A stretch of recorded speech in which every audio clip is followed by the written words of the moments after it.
Welcome to Tradier's The Trader's Edge. I am Jim Iuorio. That is Bob Iaccino. Thank you guys so much for joining us. Remember Bobby and I's mission now. We're trying to create platforms that are away from overzealous producers and sponsors so we can get the honest opinions of people, not just our own, but all of our guests as well. We can't do it without you guys. So thank you. Bobby, I told you I had a funny story for you. Actually, it's going to blow up your ego a tiny bit. And it really irritates the shit out of me to do it. But I swear to God, this happened today at the CME building. I get in an elevator. This kid gets in. He's so young and fresh-faced. He could have been like 21, 22 years old. And the elevator gets quiet. And he goes, "Hey, can I ask you a question?" And I go, he goes, Are you the guy that's on TV?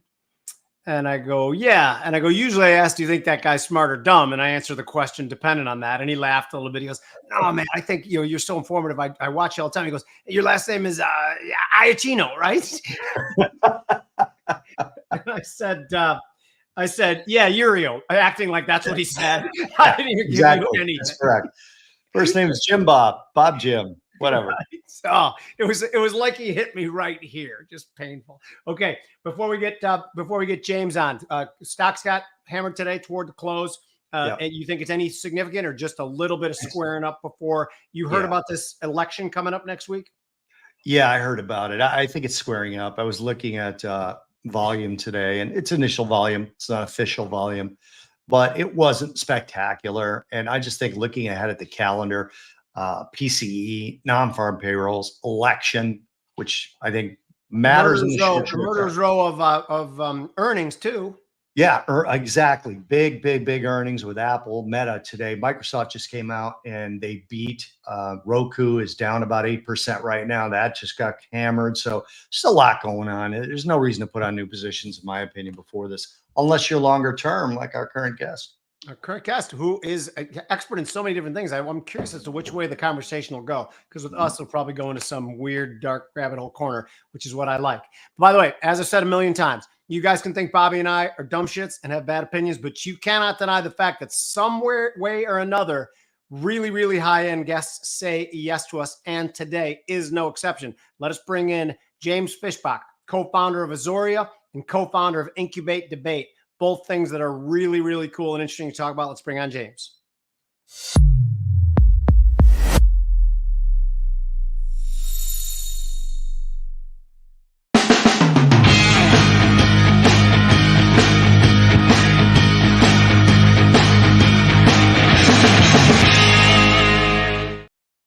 James Fishbach, how are you?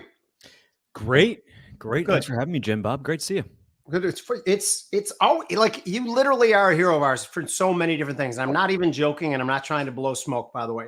Your work with Vivek in the election, bringing on a fresh face, someone who everybody can listen to him talk and go, wow, shit, that's a guy we want to have in center stage. And you were at the forefront of that. Incubate Debate, bringing our girl, what was the name of the girl you gave us? Brianna Watley, Brianna Watley was another hero of mine, a girl who was told to shut up, and then she stood up and started talking. And I love that girl, and I love what you've done for that. So thank you for all you do. Appreciate it. How are you? I'm doing great. We do have an election coming up next week. And that's the one I heard about. I thought I read something about that, right? Yeah. And what's crazy is that think of all the media coverage we saw over a bad joke over the weekend at a massive rally at Madison Square Garden for Donald Trump. And we had the president of the United States call half the country garbage because they're supporting Donald Trump in this election, and not a peep. And look, it was Jeff Bezos who wrote in the Washington Post in his own paper earlier this week saying, essentially, fake news, cut it out. And what does the Washington Post and Politico and the like do this morning? Run cover, start putting apostrophes where they don't belong, start reframing and perpetuating more hoaxes. The reality of the situation is, I'm supporting Donald Trump in this election, but I turn to my neighbors, to my countrymen, to my fellow patriots who are supporting Vice President Harris, and I say, we may disagree, but let's disagree agreeably. Let's wake up on November 6th, or whenever they call this election. Could be weeks, we don't know. November 6th of what year? Anyway, go on. That's right, exactly. Let's wake up the next day, let's shake hands and say, we may have voted differently. We may have a different substantive policy response for the country, but we are both Americans. We both want to see America succeed, and we both want the next president of the United States to protect the rights of all Americans. And so that's the message we need to have. That's the message my friend Vivek has. I think President Trump is running on this unity message as well. I disagree with President Biden on a lot, but I'll tell you, when he was inaugurated in January of 21, I actually believed he was going to work to unify the country, to bring some semblance of civility and dignity to a deeply divided nation. And sadly, his comments yesterday were not the exception. They are part of a pernicious trend that he has had going on, from calling out MAGA Republicans as being extremists to calling all sorts of normal behavior radical extremism. And we need right now unity more than ever. And I think we do that by civil disagreement. So do you play an instrument, by the way? Because I'm thinking of getting a band together and calling them deplorable garbage Nazis. And I would love for you to be part of that. Because I can sing, but that's all I can do. Bobby, what do you think? Got the drums covered, so we're all set. Okay, so look, can we talk about macro for a second? Absolutely. Today, what's the name of the ADP beat by a 6 standard deviation. ADP just crushed today, double what we were expecting. We were expecting 110, came out like 250. Do I trust the numbers? Not really, but I'm trying to make a case in my head why it's reasonable to question these numbers. And part of these numbers was, healthcare and education, which ADP considers to be private sector jobs.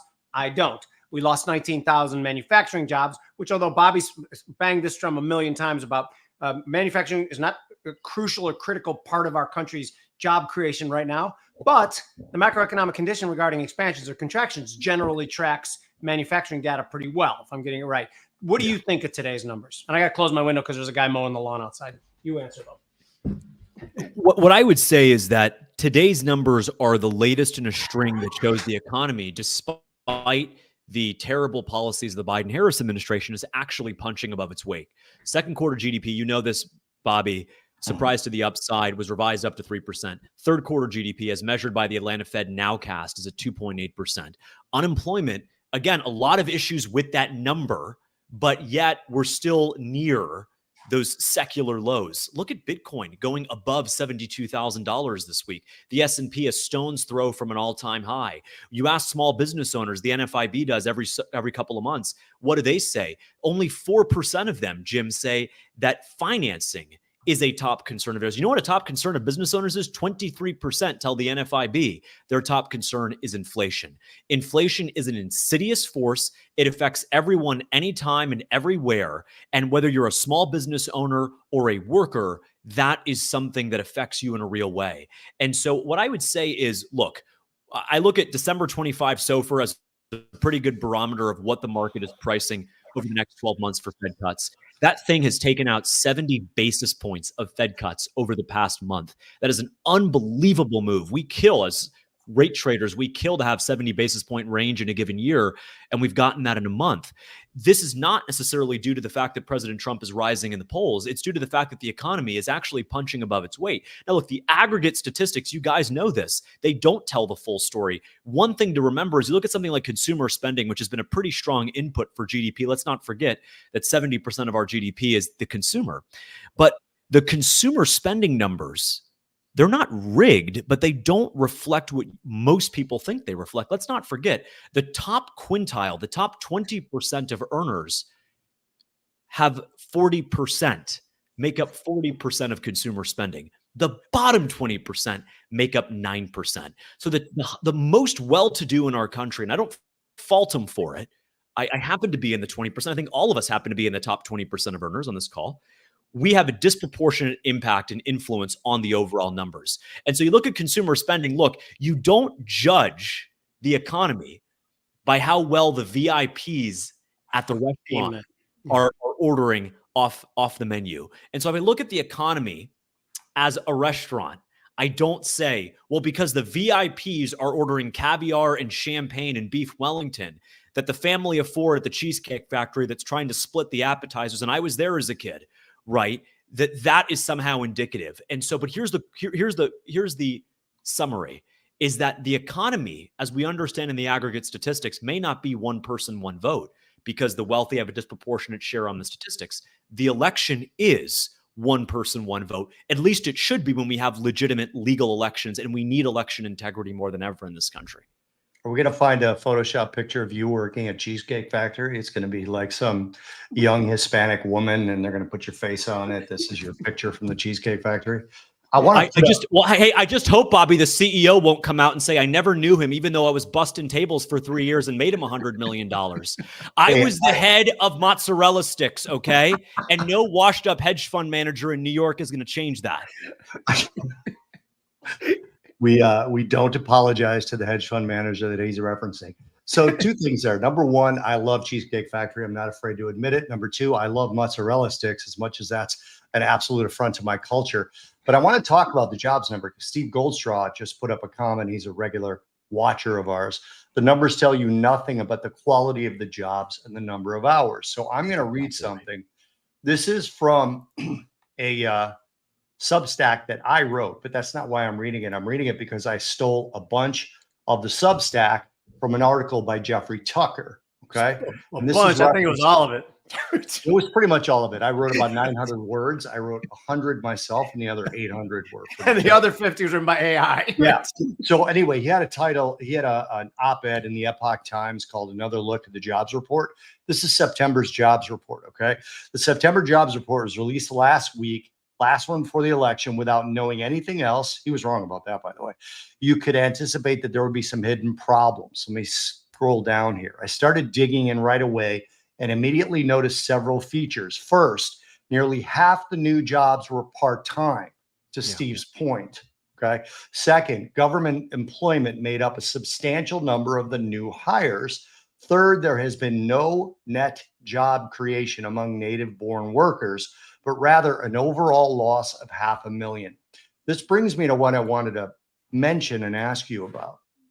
I was watching Bloomberg up there on my TV up in the corner here, and I heard them talking to founder of Evercore ISI.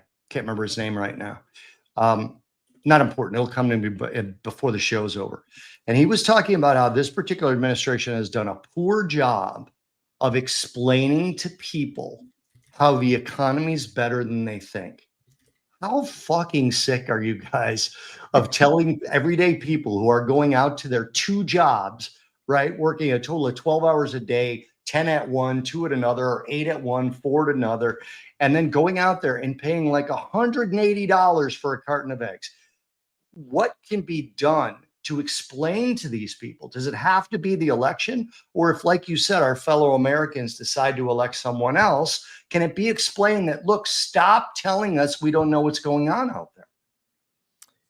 It's a hall of mirrors, Bobby. What you see isn't exactly what you get. And you bring up excellent points about part-time labor in last month's report. Let's also face the fact that we have a record number of Americans working multiple jobs. 8.6 million of our fellow countrymen, they clock in at Waffle House at 8 a.m. They clock out at 4. They sleep for a couple hours, and then they're working the night shift as a NERCS technician at the local ER. And so our general economic statistics, and this is not an indictment of the BLS, although they do put out a lot of BS, and Jim knows that. It's an indictment of how we think about success in our economy. I'm sorry, if you're working multiple jobs, that's not a success for your family, for you, but it is a success for our statistics. And here's one more. 7 million working age men are not working or are not looking for work. And so when people say, well, they don't want to work, they don't want to work, they want to sit and play video games all day. No, they don't want to work at the wage that you are willing to provide them. Illegal immigration is wrong and it is exploitive. And you know who it's most exploitive of? It's not just the Americans who are deprived of the ability to work, but it also exploits, Bobby, the people who are imported over here from other countries, paid a sub-minimum wage, and are put through hell because these big corporatists don't want to reach out to disaffected men who are struggling with addiction, who are struggling with pain, whether it's an Appalachia or an Albuquerque, and say to them, we want to bring you off the sidelines. And I'll tell you, President Trump has the right idea with no taxes on tips and no taxes on overtime. You know why? It incentivizes labor force participation. If I were a working age man and I was not working, and I heard, wait, hold on a second. If I work more, I'm actually going to be rewarded by the government not taking away, I would be jumping off the sidelines, jumping into the labor market head first. It's such a good policy that the serial plagiarist known as Kamala Harris copied it within 48 hours because it's a universally well-accepted policy that President Trump put on the table.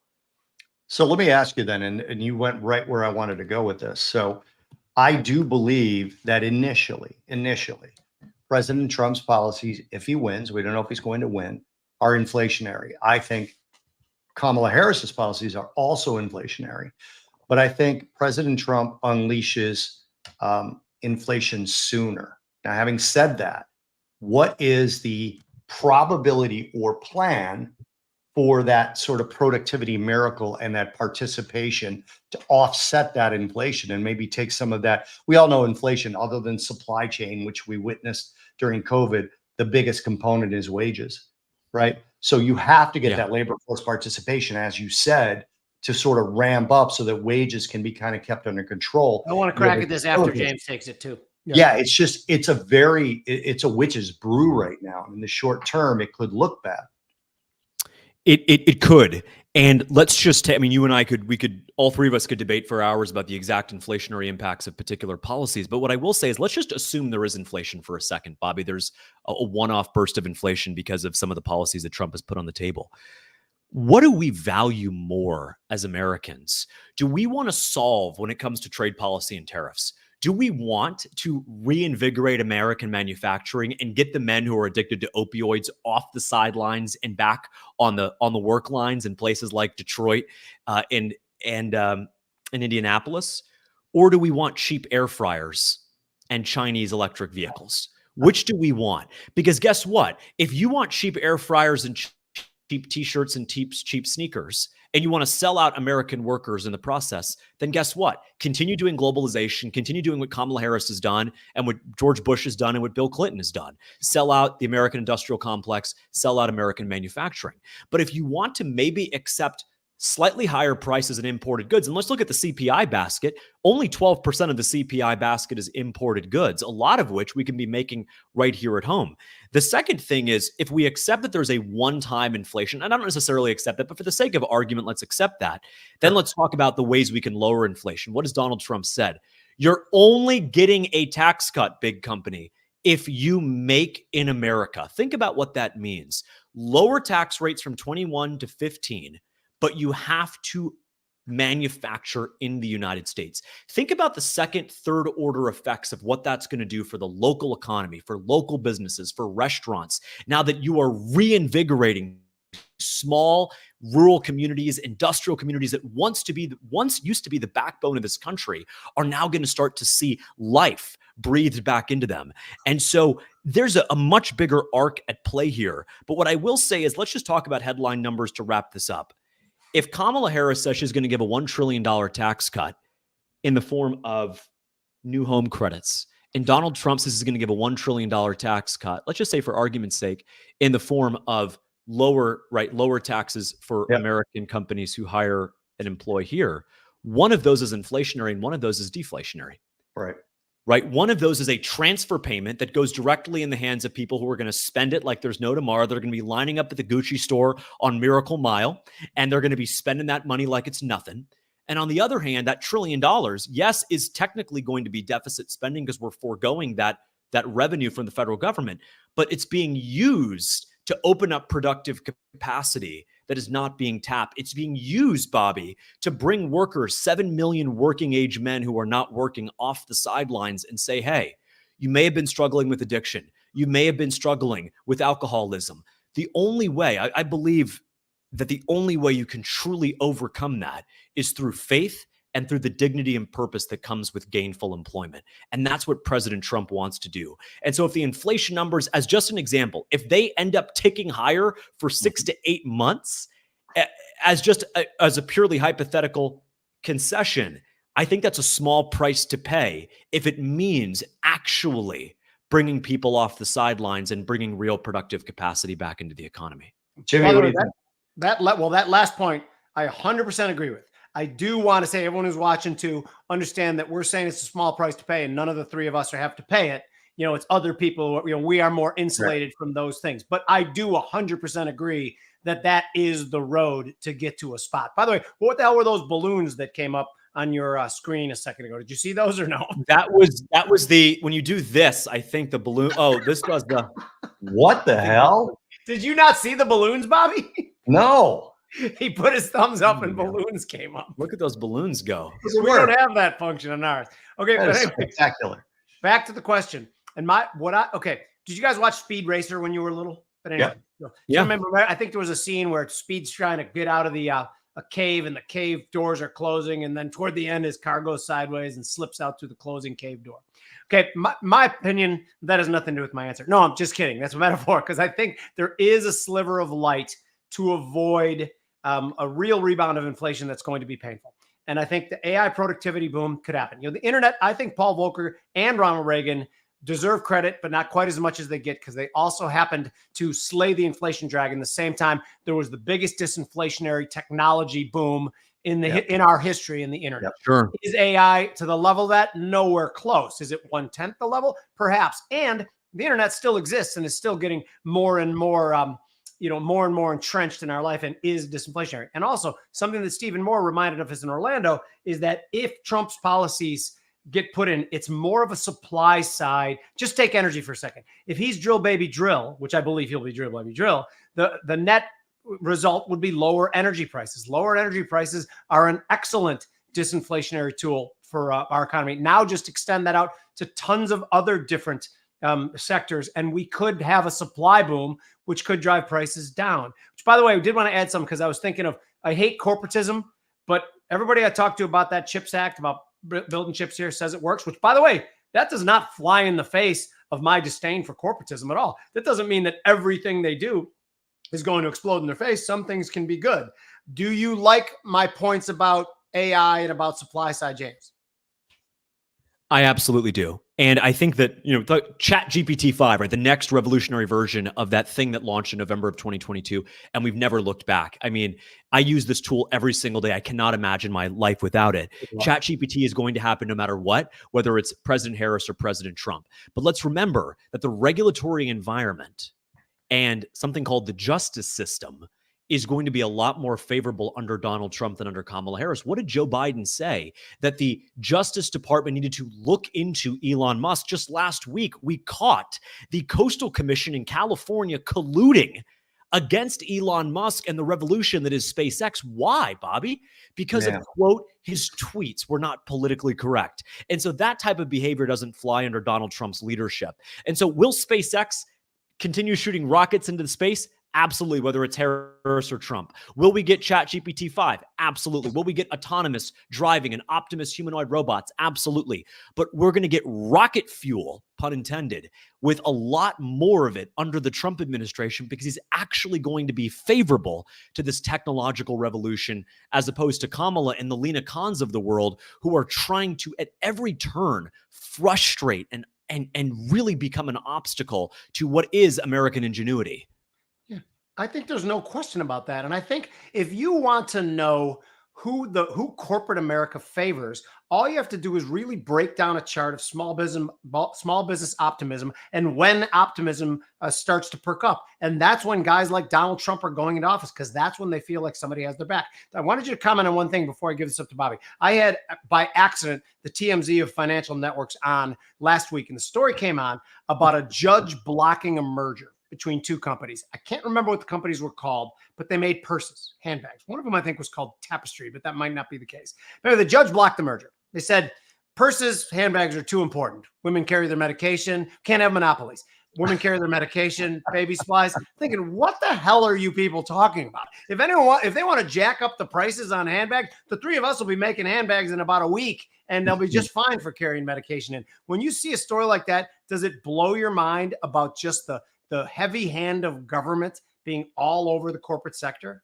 It does. And they need to get out, right? Capitalism works, but capitalism doesn't work when the government is trying to manipulate capitalism to bend to all sorts of political outcomes. A lot of them are, by the way, we know this to be woke political outcomes. Why did Lena Khan block the merger of JetBlue and Spirit? What legitimate reason is there? Look, it's called capitalism. If they're going to merge And you got a lot of airlines in this country. You got a couple upstarts in just the last couple of years, Avelo being one of them. A lot of upstarts. It's a free market. They're going to merge and they're going to fail. Fine, so be it. It's called creative destruction. But we don't need the DOJ trying to micromanage the handbag market or the airline market. And speaking of monopolies, let's talk about Social Security. Speaking of monopolies, let's talk about the federal government saying that SpaceX was not allowed to be the provider in a competitive way to provide internet access to millions of homes in rural America. Can they just let the free market for once do what they need to do? The biggest monopoly of all in our country is a little thing called public education. And we need school choice. We need vouchers. Families know what's best for their sons and daughters. They don't need the federal government to say, no, you can't send your son to that private Christian school. We're going to keep him at that failing government school, which is not accountable to you, which is going to quietly transition him into a girl behind your back and is going to deny him the rights as an American citizen. I'm going to remind him, of course, that he's racist because of the color of his skin. And so there's so much we can talk about, guys. But I think the biggest thing is you can't miss the irony of this. The biggest monopoly in the world, the U.S. federal government, is trying to micromanage the economy. And they're doing an awful, awful job at it. And that hurts everyone. So before I ask this question, and it comes from Audra Ann Bellantoni. Oh, yeah, I know Audra. Hello, Audra. Thank you for watching. Makes me very happy to say. But before I ask this, I just want to make sure that everybody knows this is not like a Tradier sponsored Trump rally. I've actually never voted for Trump, and I will this time. In part, I voted Libertarian the other two elections just because I didn't have a dog in the hunt as far as I was concerned. I knew the Libertarian candidate wasn't going to win, and I knew that I had to vote if I wanted to talk about this and be able to look at myself in the mirror. So I just went ahead and voted for the Aleppo guy, and then the person last year who I don't even remember his or her name. So, but this year I am, because for people who feel at this point that he's petty, he's bringing RFK in, who has openly disliked him publicly. He's bringing Elon in, who's a liberal and a Democrat and very much embraced green energy. Bringing Tulsi in, he's opening up the government to sort of mixed views, which is something that I really appreciate. I want to go to Audra's comments because it brings us back to markets. She asks, or she says, we're in a recession, and then she follows it up with thoughts. Real quick, from my perspective, before you take this, James, I don't care as an investor. I don't look at it and go, do we have all of the proper things in place to say we're in a recession? That's from an active trader and investor's point of view.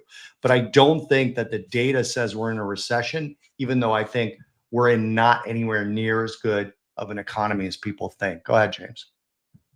That's exactly right. I mean, as investors, we have to separate our views and our own, to use a term that the left uses, lived experience, which is awfully redundant because aren't all experiences lived, right? What kind of experience is there? Exactly. But we're absolutely, there are large swaths of this country, guys, that are living in even worse than recession conditions. Now, look, does that change the fact that the Chicago Loop is doing very well? Does that change the fact that the Upper East Side and the Upper West Side and Soho, they're having a ball? No. But the reality is we live in a divided country where there's the haves, the have-nots, and then there's increasingly the have-yachts, right? Who are just so disconnected from what's actually happening. For the 8.6 million Americans who are working multiple jobs, not because they want to, Bobby, but because they have to. They're dealing with the fact that they went to Walmart this week and their dollar is going so less impactfully than it was 4 years ago, 30%. So it's worth 30% less going into Walmart, going into CVS, going into Costco than it was 4 years ago when President Trump left office. And so I leave with that to say that, recession's obviously 2 quarters of back-to-back GDP. Yeah, whatever. GDP is not something you can eat. GDP doesn't tuck you in at night. GDP doesn't feed your kids, doesn't pay your medical bills, doesn't pay the gas bill. What I care about is how are Americans doing and feeling about the economy. And it's amazing. It's amazing, Jim, that they will tell us that lived experience matters on every other category, except when it comes to the economy. If you complain about your grocery bill, that's Russian disinformation. If you complain about hiring conditions, you're part of some MAGA conspiracy hoax. On the economy, of all things, we should really have a conversation about how do you feel things are going, as opposed to these abstract aggregate numbers about how things are supposed to go, when we know those numbers are disproportionately influenced by the wealthiest people. And again, it's not about right or wrong. It's just about what it is. Those numbers are disproportionately influenced by the upper quintile of Americans. Jimmy wants to chime in on this, but I just want to put up Steve Goldstraw's last comment as Jimmy is chiming in, because I think this is very relevant for what's going on in the economy. He says, I have adult men with children in tow delivering my groceries from Walmart. That's so sad. This is to answer to Audra's question. By the way, Audra, we love you. Thanks for being so supportive for so long. We knew in 2020, the policies that they instituted in response to the lockdowns was the hugest wealth transfer in history. They injected $7 trillion above trend into the economy. So far, they've taken about $4.5 to $5 trillion back out. The 2.5 trillion still exists that was above trend money growth, and it's still injecting the economy. That went to the upper 30%, while the bottom 70% are absolutely out of luck. So are we in a recession? Yeah, the bottom 70% are absolutely in recession. Their eggs cost 40% more than they did before. So does their beer and their bread and their meat. The top 30% still has a shit ton of money. Let's call it the top 20%. And that's what's driving these numbers. So not only are we in a recession, it's the oddest, most difficult to ascertain recession before, because the numbers are screwed up because of government spending. M2 money supply is growing. That benefits us, the people with money. The people without money are definitely in a recession. Can we wind this back to markets for a second? Because real quick, okay, go. Robert Altman, that's who it was, saying that the administration has done a bad job telling people that the economy is not as bad as they think it is. Robert, I'd like to invite you to come on either to discuss that, or I'd like to fight you because you're an idiot and a jackass. Yeah, I mean, tripping over his own arrogance in the Bloomberg studio. Go ahead, Jay. No, I was going to start. I want to bring back to markets for the last 20 minutes of this too, because I think markets right now are fascinating. Like you mentioned before, stocks are all-time high. We believe the Fed is going to cut again on November 7th. Should the Fed be cutting? Are risk assets going through the roof because they think the Fed has thrown in the towel on the 2% inflation goal? What are your thoughts on that, James? Should the Fed be cutting? No. Will the Fed cut in November and December? Yes. And that goes back to our old framework. We've talked about this before, guys, is it's not what we think the Fed should do. It's what we think the Fed will do. That's how we make money in markets. And let's be honest, the Fed, Jay Powell himself has said that the neutral rate, the rate that neither stimulates nor restricts growth, the neutral rate should be judged by how the economy is responding to the current interest rate setting. Essentially, in his words, the neutral rate should be judged by its works. How then do we square the fact that they say that policy is overly restrictive at 5% Fed funds because they think that the neutral rate is 2.9%? How do we square that with the S&P at all-time highs, Bitcoin breaking out at 72,000, second quarter GDP at 3%, third quarter GDP projected to be 2.8%? Look at the jobs number today. Again, not perfect, but again, the Fed is not looking at the disparities with working men showing up at the house delivering DoorDash, is not looking at the disparities of that mom working doubles at Waffle House. They're looking at the aggregate statistics. That's all they can look at. And those aggregate statistics, despite the pain and suffering, despite that, the aggregate statistics are holding up. And so that's why I call this economy a hall of mirrors. What you see is not exactly what you get. What is typically a recession? Let's talk about 2008 for a moment. Unemployment went to 10%. Guess what? That affected those people, and largely those people alone, not to minimize the 2008 financial crisis, because as a kid growing up at the time, I felt that. But guess what? When inflation, when prices are 25 to 30% higher, Bobby, that affects all of us. All of us. And so great, unemployment's at 4.2%, but the stuff that we buy, that we depend on, has never been more expensive. And Kamala Harris's stock answer when she's asked, how are you going to lower prices, is, well, I grew up in a middle-class family and we had a beautiful lawn. What does Donald Trump say?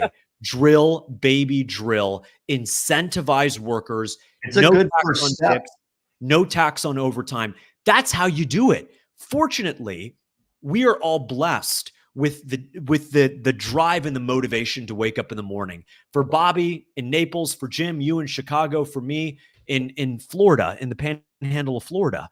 So many men in this country are struggling. I'll tell you just one stat that it's tragic. Half of working age men who are not working, Bobby, are taking opioid painkillers every single day. Wow. Yeah. You can draw a straight line between the open border, the influx of cheap addictive opioids like fentanyl into the country, with the depressed labor force participation among prime age men in this country. Donald Trump has substantively talked about how he wants to fix each of those issues. And so the border is just as important in this equation as some of the discrete economic policies at getting this economy working for everyone. So do you believe that the stock market move is in part because President Trump is somewhere in the 60 to 70% win in the betting markets? And if so, how do you square gold's move? By the way, Steve Goldstraw, I think you're asking if gold is going to 29.50. I think that's what you did right now when you put that comment on there. I see it at 2,800 on the highs today in the futures. I think it's going to 3,500 by late next year. In part because the Fed is independent. So go ahead. What do you think in terms of what I just said?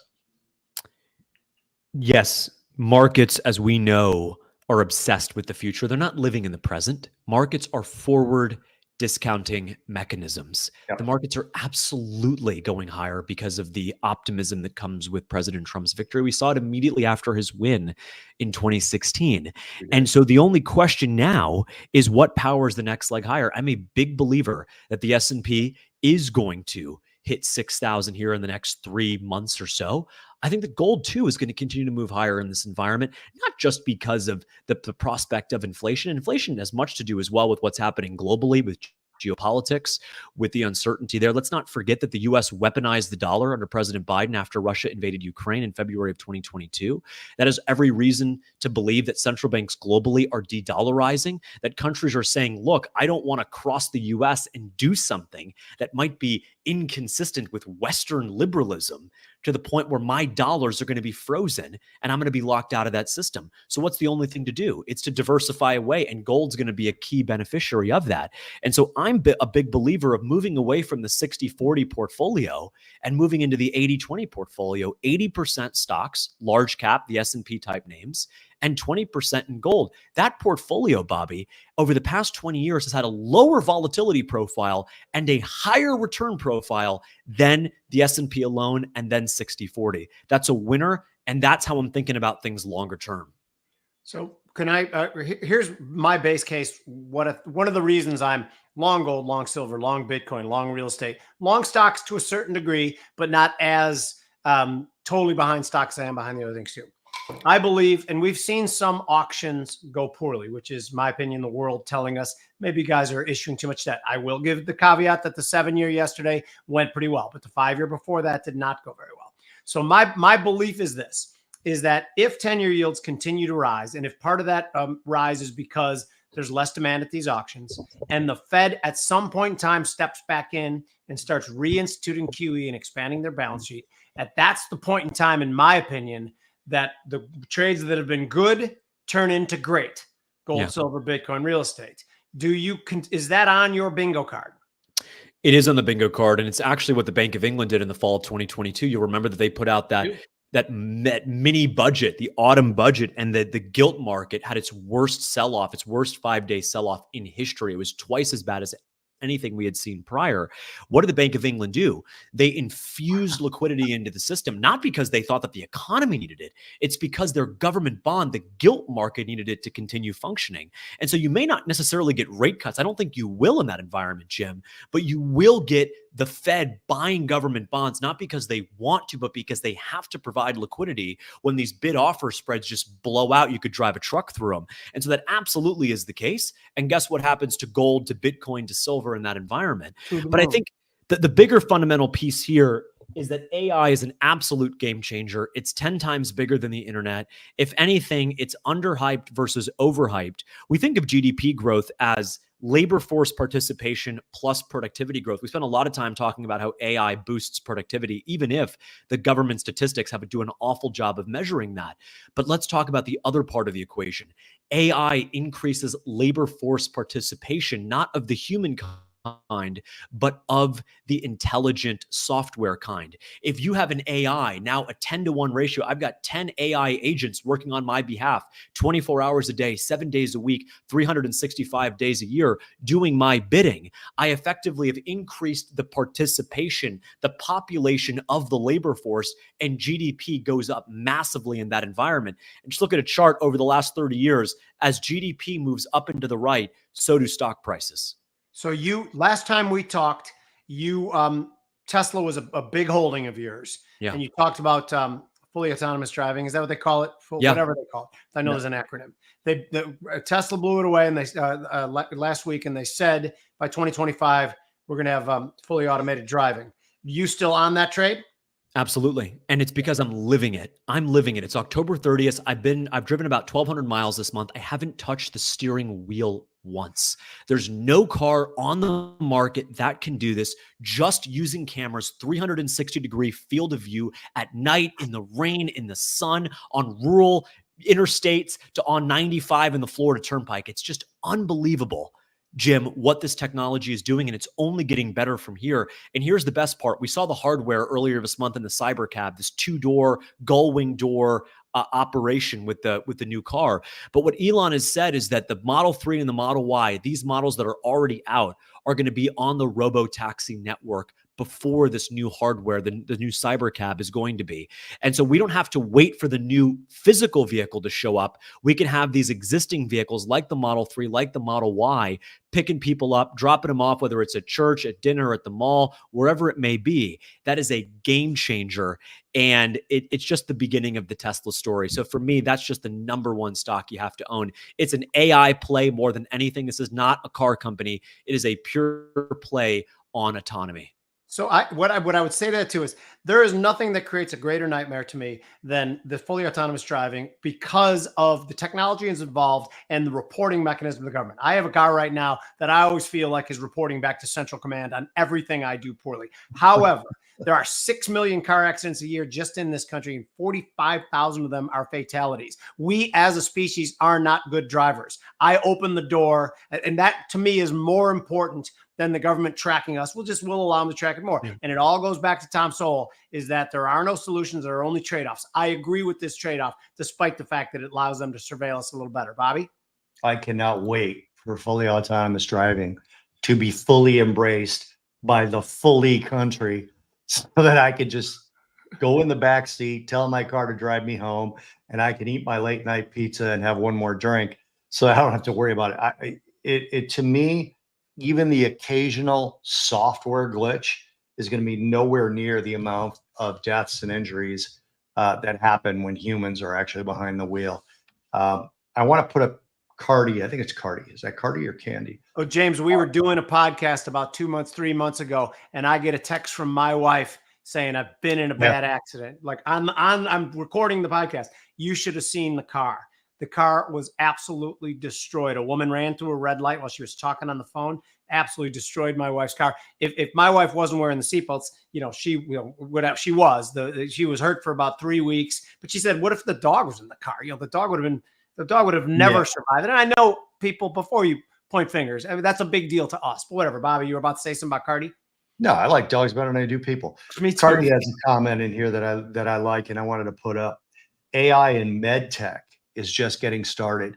Will be huge for this sector, and it will firm up med tech patents with less lawsuits. Absolutely. How do we play that, Cardi? What's up? How do we play that, Cardi? That should be the next. If you got a stock for us, let us know. Yeah. So I wanted to ask you about an idea that Steph Pomboy has floated, and she had kept it quiet for a long time. And then she actually said to me in a private conversation, she was hoping to get it somehow to Donald Trump in case he won the election. And then she went ahead and announced it on Fox Business with Charles Payne, and she announced it on a show with us. And her idea was, in order to temporarily or permanently help the U.S. government with some of their borrowing needs, making U.S. Treasuries tax-free to domestic buyers. What do you think about that, just as a theory, as an idea? Absolutely. It's a great idea. It's a great idea. Obviously, it fixed the issue. You get a lot more liquidity in the market. I think it's fair, too, that as Americans stepping up and lending to our government, we should be given preferential treatment as opposed to the Chinese Communist Party. It's kind of weird that they get the same yield that we do. I'm not saying we should get a different yield, but effectively we would, Bobby, if Right. it became tax free. And so this is the kind of common stuff the kind of common sense stuff that people inside the DC Beltway bubble would just scoff at, Republicans and Democrats. Donald Trump, Elon Musk, Vivek Ramaswamy will walk into DC in January and just totally change up the narrative. And so it's just like no tax on tips, no tax on overtime, no tax owning treasuries. Why not? Why not? This is just basic stuff. And this is, I think, at the heart, Bobby, of America First. Put Americans first in all things that we do. You get preferential tax treatment if you're going to hire Americans. You get preferential tax treatment if you are an American citizen, and you lend to the federal government. None of this stuff is controversial, but again, it upsets the status quo of DC. That's why we need Donald Trump to shake things up. Okay, so if you happen to mention it to Vivek, and he happens to mention it to President Trump, and President Trump happens to win, make sure you credit Steph, because she's done quite a bit of work on this. Remember, we're now best buddies with Stephen Moore. I've been best buddies with Larry for like the last few years. We got these guys on speed dial now. We got so many of them that don't respond to our calls, but we have actually spoken to them. So I want to ask you then, from a perspective of, let's just say first 100 days for either side. Yeah. Okay. What sectors do you think do well, and what sectors do you think get hurt with either candidate first 100 days, if any? So, look, I think that energy is going to do particularly well because the permitting regime, the regulatory regime is going to do a lot better under Donald Trump. I think that the tech names, the Mag 7 in particular, I'm a big fan of my friends over at Roundhill. They have a Mag 7 ETF, MAGS is the ticker, just a pure play on the biggest names in the market right now. They're going to keep doing what they're doing. They don't have competitors in a way that an energy company might. What's that acronym for that ETF again? I'm sorry about that. MAGS. MAGS, Mag 7. So it's the only way you can just own the direct Mag 7. These are the biggest players, right? These are the AI players in the market today. What I will say is that energy does well under Donald Trump, and it actually probably does the worst as a relative to the S&P under it's called the first 90 days under heaven forbid President Kamala Harris. But I actually think that the market is pretty well positioned to benefit in a broad-based way from these technologies. AI is going to disseminate across industries. There's obvious use cases in energy, in healthcare, in consumer in all sorts of business sectors to deploy this technology to drive top line growth, to drive bottom line growth as well. And I think the bigger picture is, instead of trying to pick sectors and is just kind of own the market and own it in a way that you actually have staying power. A lot of people are doing these types of strategies where they're trying to play, whether it's a short-term call option to buy the market. And I'm saying, look, this is a longer-term view. You may not call the market in the next 60 days, but over the next 6 months, this thing could really surprise you. And so I would be, saying that the optimism, I think, is going to really play out over a longer period of time, over the type of short-termism that seems to be infecting the markets. You see it, Bobby, with the absolute explosion of these 0-day to expiry options. People are trying to trade the 10-year thesis on robo-taxis with an option that expires in 6 hours. That's just not how this works. Very true. Can I throw something back at you that I agree with you, but I don't agree with you as strongly as some of the things I do. You said the no tax on tip things, which I think any tax cut to me is good. I think the federal government getting $5 trillion a year, which they're projected to get in 2024, the government has too much money. Here's my problem with it. I want you to comment on it. I own a restaurant, Brant's Palatine. Okay. The tipping among servers in the service industry is the last bastion of cash and cash transactions. I think eliminating that will eliminate the cash, and it'll go to people put it on their credit cards because there's no more. The benefit of using cash is obvious to circumvent the IRS. All of a sudden, there'll be no need for cash anymore in that. That bothers me a tiny bit. I like more cash because I want to stay away from a central bank digital currency. But again, I think it's one of these things like Tom Sowell. It's just, is the trade-off worth it? I guess it is. Did you ever think about that aspect of it or no? No, that's a really good point, Jim. That's a really good point. I hadn't thought about it that way, right? That it's so much of the only reason I really carry cash is for tipping, whether it's valet or restaurant or wherever. I actually carry $2 bills. It's a very memorable impact. Fantastic. You can just order at the bank and just say, hey, I want $200 worth of twos, and they're crisp, they're new, and nobody forgets the person who gave them that $2 bill. It really puts a smile on people's faces. But yes, I mean, I think that would be a small negative consequence. And again, like you said with Thomas Sowell quote, who I'm a big fan of, it's about trade-offs. I would want the incentives of the no tax, no tips. I like it. You have to accept lower cash in circulation as a result. By the way, let's play a game. Who's got more cash in their pocket right now? Bobby, Italians like to carry cash. How much do you think you got in your pocket right now? I actually know how much I have in my pocket right now. I've got $850. Okay, I got a lot more cash than you do in my pocket. But again, I work at a restaurant, so I'm very used to the cash world. Yeah. You know what I mean? No, listen, on that, in terms of that cash thing, my wife has been in the restaurant industry for about 14 years, which is amazing because she's only like 28. But that's a joke, everyone. Don't call Leonardo DiCaprio on me. So I'm not sure it would reduce cash by that much. And the reason I say that is because there's been restaurants she's worked at where they actually would cash her out on her credit card tips and do some sort of, this was in Chicago, not in Florida, do some sort of finagling so that they could avoid the tax on those tips as well, right? I'm not quite sure how they did it, but they still appreciate cash because the tips that go onto the credit cards, they don't get them right away. Right. So they love to walk with X amount of dollars. So I think servers will still say, I really appreciate cash, but whatever you want to do, whatever you feel comfortable with, and they'll feel more comfortable saying that, right? So it may eliminate cash a little bit. And by the way, James, my wife collects $2 bills from her tips. She has always done that. She's probably got $8,000 in $2 bills in a box somewhere in the house that she won't tell me where it is. She thinks I'll spend it. She collects the $2 bills and the old issue hundreds. Okay, the real where Benjamin Franklin was really small. It's the old. She collects those. So she has just a stack of cash that I feel like 20 years from now we're going to be like, you have how much in $2 bills? So it is actually appreciated, but I think it may not actually eliminate cash.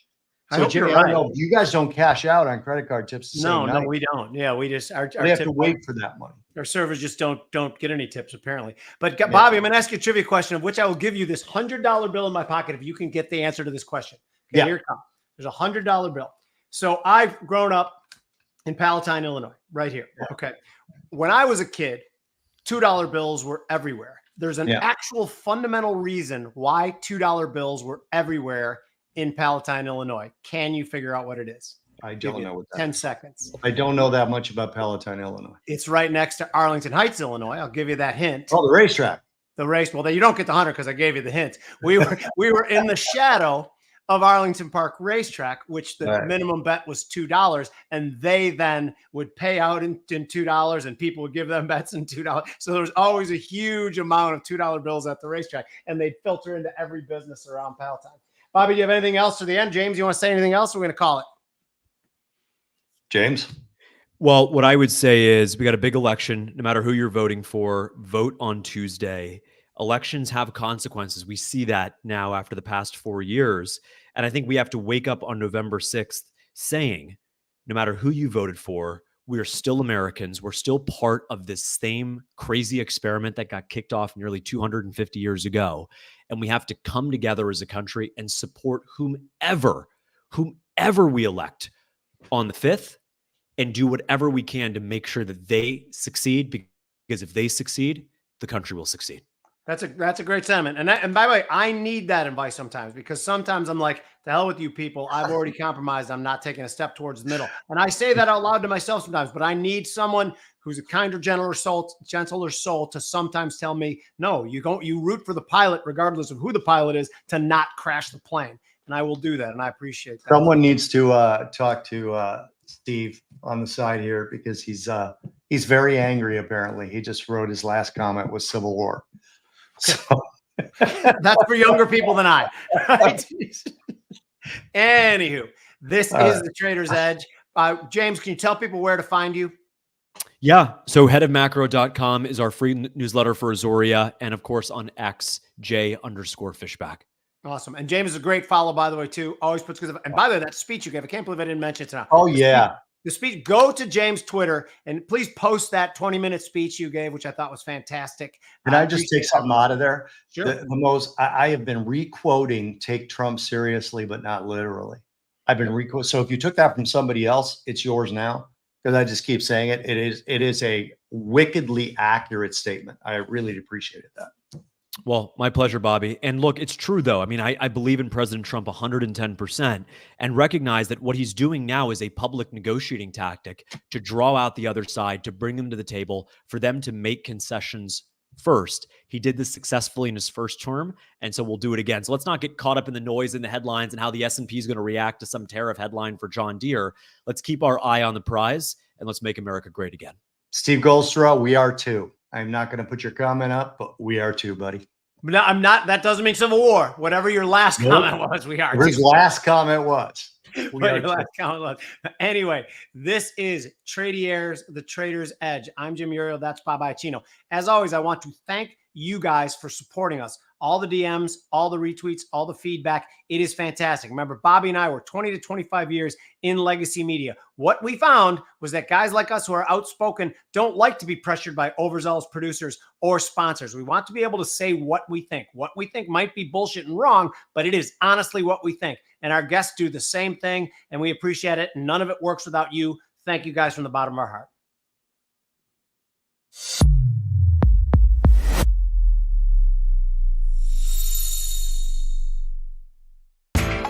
You know how the financial world goes. Here comes the buzzkill. Please make sure to take some time to read this boring disclaimer.